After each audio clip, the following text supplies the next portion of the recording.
안녕하세요 6학년 여러분, 당근쌤입니다. 오늘은 6학년 1학기 수학 5단원 여러가지 그래프 7번째 시간이에요. 교과서는 106에서 107쪽입니다. 오늘은 여러가지 그래프를 비교하는 방법에 대해 알아보도록 하겠습니다. 교과서 106쪽 문제 1번입니다. 지역별 3월 평균 초미세먼지 농도와 초미세먼지 성분을 나타낸 그래프입니다. 여러가지 그래프를 비교해 봅시다. 문제를 봤으니 무엇을 해야죠? 키포인트를 파악해야죠. 어떤 문제인지 확인해 볼까요? 지역별 3월 평균 초미세먼지 농도와 초미세먼지 성분을 나타낸 그래프네요. 그리고 다양한 그래프의 종류가 아래에 나와 있습니다. 그럼 그래프를 분석해 볼까요? 지역별 3월 평균 초미세먼지 농도는 어떤 그래프로 나타냈나요?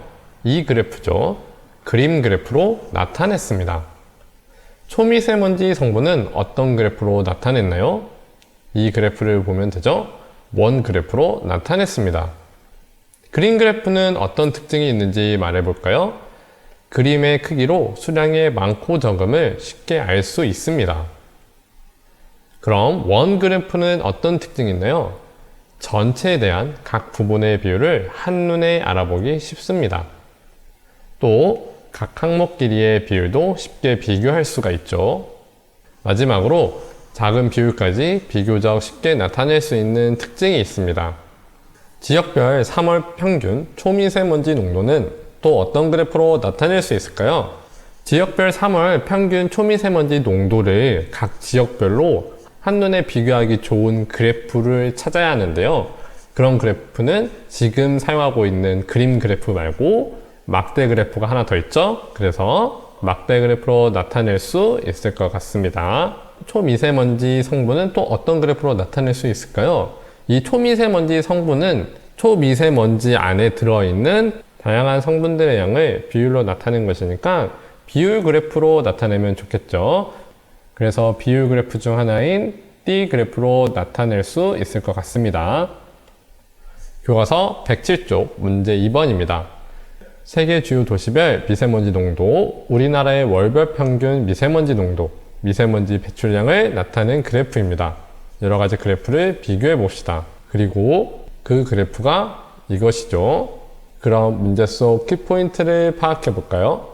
어떤 문제인지 확인하면 세계 주요 도시별 미세먼지 농도, 우리나라의 월별 평균 미세먼지 농도, 미세먼지 배출량을 나타낸 그래프를 비교하는 것을 알 수가 있습니다. 바로 이 그래프들을요. 그럼 그래프를 분석해 볼까요? 세계 주요 도시별 미세먼지 농도는 어떤 그래프로 나타냈나요? 이 그래프인데 막대 그래프로 나타낸 것을 알 수가 있습니다. 우리나라의 월별 평균 미세먼지 농도는 어떤 그래프로 나타냈나요? 이 그래프죠. 꺾은 선 그래프로 나타냈습니다. 우리나라의 미세먼지 배출량은 어떤 그래프로 나타냈나요? 이 그래프죠.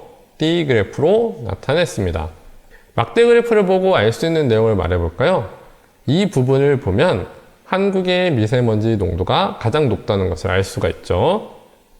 또한 한국의 미세먼지 농도와 일본의 미세먼지 농도를 비교하면 한국, 즉 서울의 미세먼지 농도는 일본, 도쿄 미세먼지 농도의 2배인 것을 막대 그래프를 통해서 알 수가 있습니다. 그렇다면 막대 그래프는 어떤 특징이 있는지 말해볼까요? 수량의 많고 적음을 한눈에 비교하기가 쉽죠. 또한 각각의 크기를 비교할 때 편리합니다. 꺾은선 그래프를 보고 알 수 있는 내용을 말해볼까요? 5월과 8월의 미세먼지 농도를 보면 5월의 미세먼지 농도가 가장 높고 8월의 미세먼지 농도가 가장 낮다는 것을 알 수가 있습니다. 꺾은선 그래프는 어떤 특징이 있는지 말해볼까요? 수량의 변화하는 모습과 정도를 쉽게 알 수가 있죠. 다른 특징으로 시간을 따라 연속적으로 변하는 양을 나타내는데 편리합니다. 그럼 띠 그래프를 보고 알 수 있는 내용을 말해볼까요? 띠 그래프의 이 부분을 보면 제조업 연소를 통해 나오는 미세먼지가 가장 많습니다. 그럼 띠 그래프는 어떤 특징이 있는지 말해볼까요? 전체에 대한 각 부분의 비율을 한눈에 알아보기 쉽습니다. 또한 각 항목의 비율을 쉽게 비교할 수도 있죠. 마지막으로 여러 개의 띠 그래프를 사용하여 비율의 변화 상황을 나타내는데 편리합니다. 그래프를 보니 미세먼지 문제가 심각하다는 것을 알 수가 있네요. 그렇다면 미세먼지를 줄이기 위해 우리가 할 수 있는 일에는 어떤 것이 있나요? 가까운 거리는 걸어 다니고 공기정화 식물을 심는 방법도 있습니다. 문제 3을 보도록 하겠습니다. 자료를 그래프로 나타낼 때 어떤 그래프가 좋은지 보기에서 찾아봅시다. 보기는 그림 그래프, 막대 그래프, 꺾은 선 그래프, 띠 그래프, 원 그래프가 있네요. 자료는 네 키의 월별 변화, 권역별 미세먼지 농도, 우리 반 친구들이 좋아하는 과목이 있어요.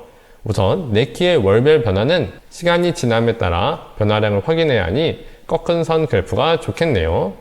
권역별 미세먼지 농도는 여러 지역의 미세먼지 농도의 많고 적음을 한눈에 알아보기 쉬워야 좋겠죠? 그래서 그림 그래프와 막대 그래프가 좋겠네요. 우리 반 친구들이 좋아하는 과목은 다양한 과목의 비율을 나타내야 하니 비율 그래프로 나타내면 좋을 것 같습니다. 그래서 막대 띠1 그래프가 좋겠습니다. 자, 오늘의 숙제는 수학 익힘책 74에서 75장. 다음 시간에는 도전수학 비사문을 완성해 보도록 하겠습니다.